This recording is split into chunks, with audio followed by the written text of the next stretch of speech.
So this is how you can create a motion wallpaper on the iPhone. Let's get started. And if this is your first time here on this channel, subscribe so you never miss anything important.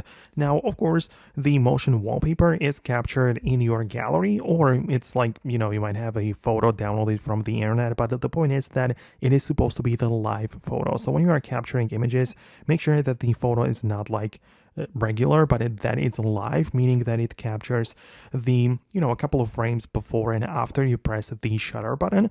And then when you go to the gallery, you can even like filter by the type of the image, so you can literally just go to the live photos right away, and you can choose those to be your wallpapers, right? So you can click on share and just decide that you want to use it as your wallpaper.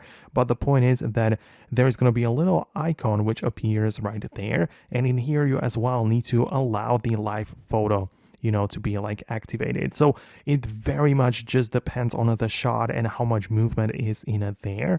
But that's how it works, right? We need to have a live photo, which we then turn into a wallpaper. And in the edit mode, we make sure that it is actually enabled.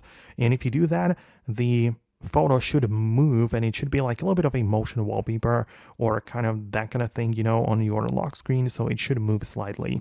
One more thing though, you can also just turn your video. So if you have like a video you have access to, you can turn that into the live photo format and then use it as your wallpaper. But for that, you would need an application from the App Store, which would transform or convert the videos to live photos. So there are some apps which can get the job done. So you'll probably need to explore them to make sure it works. So let me know what you think below. Let me know if you managed to make it work. Subscribe for more, and I'll see you in the upcoming videos as well.